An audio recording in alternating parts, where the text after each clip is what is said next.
2026 বিশ্বকাপ ফাইনাল, গুরু শিষ্যের লড়াই, পুরো ঘটনাটা আসলে কি?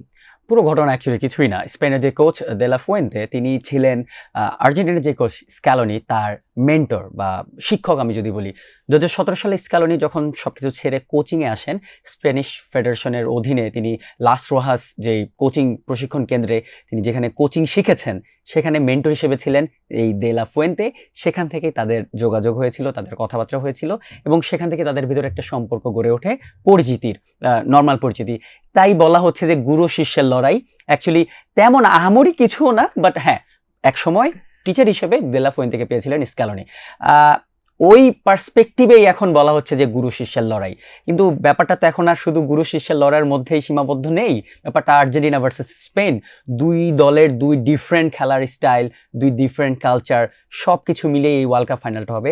দুই প্লেইং স্টাইল থেকেই একটু বলা যে দুজনের প্লেইং স্টাইল কি আদৌ এক, মানে একজনের কাছ থেকে আরেকজন শিক্ষা দীক্ষা নিয়েছে, কিন্তু দুজন কি আদৌ প্লেইং স্টাইল এক?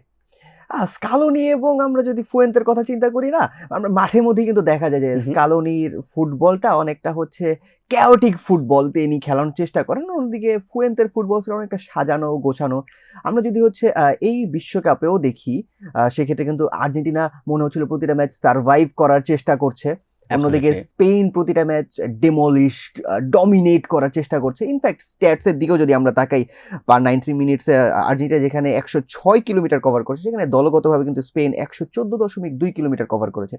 এই জায়গাতে কিন্তু আসলে প্রকাশ পায় স্পেন কতটা ইন্টেন্সিটি নিয়ে খেলে। স্পেন যে শুধুমাত্র পাসিংয়েই ভালো তা কিন্তু নয়, এই স্পেন দলটাতে কিন্তু ইন্টেন্সিটির যে কোনো কমতি নেই, সেটা কিন্তু এই ক্ষেত্রেই বোঝায়। আরও যদি আমরা স্ট্যাটস নিয়ে যদি আমরা চিন্তা করি যে ফাইনাল থার্ডে তারা কীরকম বল উইন করেছে, সেখানে পার 90-তে আর্জেন্টিনা 2.9 বল উইন করার চেষ্টা করেছে এবং অন্যদিকে স্পেনের ছিল সেটা 5.7। Massive, huge difference, double.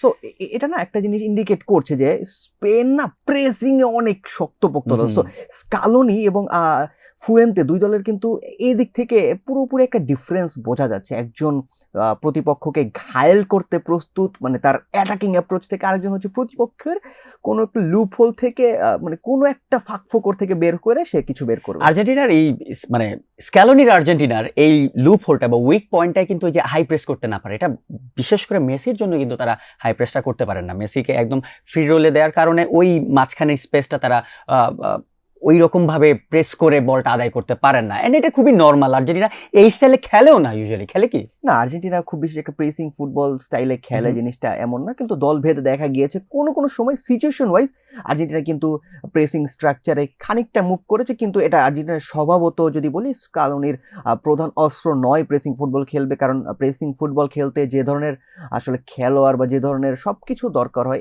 Set আমি বলবো যে স্কালোনির হয়তো প্রপারলি সেই সেট আপটা নেই। এ কারণে Scaloni more of a defensive অ্যাপ্রোচে যায় পুরো বিশ্বকাপ। কিন্তু শেষ মুহূর্তে তো ঠিকই স্ক্যালোনি তার ওই চিরচেনা ফরমেশন চেঞ্জ করে অ্যাটাকার প্লেয়ার নামিয়ে ডি বক্সের মধ্যে প্লেয়ার লোড করে, অ্যাটাকার দিয়ে লোড করে, ক্রস দিয়ে বা ডি বক্সের বাইরে থেকে শুট করে আউটপুটটা কিন্তু ঠিকই বের করে নিয়ে আসে। এই ক্ষেত্রে আপনি না বলতেও পারেন যে হচ্ছে প্রতিপক্ষ খেলোয়াড়রা তখন যেহেতু লিড পেয়ে যায়, তারা কিন্তু খানিকটা ডিফেন্সিভ শেপে চলে যায়। তো স্কালোনির কাছে পুরো ছকটা বা ব্লু প্রিন্টটা থাকে যে এখন পুরোটা আমার রাজত্ব চলবে, আমি যেভাবে চাবো সেভাবে অ্যাটাক করতে পারবো। সো অপোনেন্ট এক্ষেত্রে ভয় পেয়ে তারা ডিফেন্স করতেই ব্যস্ত। সো স্কালোনির এবং অপোনেন্ট দুই ক্ষেত্রে আপনি মিলিয়ে বলতে পারেন স্কালোনি এই সিদ্ধান্ত আসলে নেয়। লেটস সি দুইজনের মধ্যে ট্যাকটিক্যাল লড়াইয়ে কে এগিয়ে যায়।